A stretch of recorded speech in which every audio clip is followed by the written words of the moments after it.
एक समय की बात है, कैलाश पर्वत पर भगवान शिव ध्यान में बैठे थे। तभी नारायण नारायण कहते हुए नारद वहां पहुंचे। उनके चेहरे पर चिंता थी।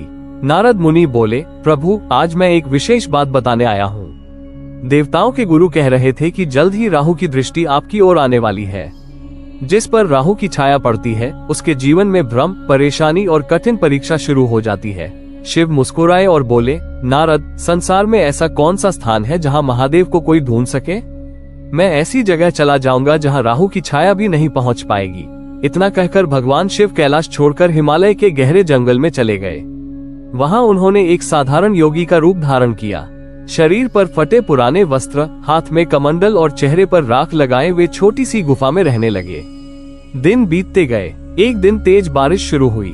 गुफा के अंदर पानी भरने लगा। कई दिनों तक भगवान शिव को बिना भोजन और बिना विश्राम के उसी गुफा में बैठे रहना पड़ा। कुछ समय बाद जंगल में भयंकर ठंड पड़ने लगी। शिव के शरीर पर बर्फ जम गई, लेकिन उन्होंने अपनी पहचान किसी को नहीं बताई। फिर एक दिन कुछ डाकू उस जंगल में आए।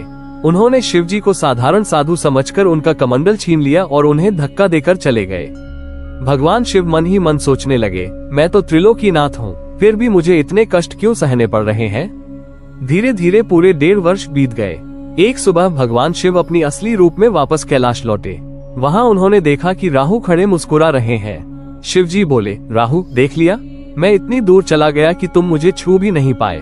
राहु विनम्रता से बोले, प्रभु यदि मेरी छाया आप तक नहीं पहुंची होती तो क्या आप कैलाश छोड़कर जंगलों में भटकते? क्या आप भूख, ठंड और अपमान सहते?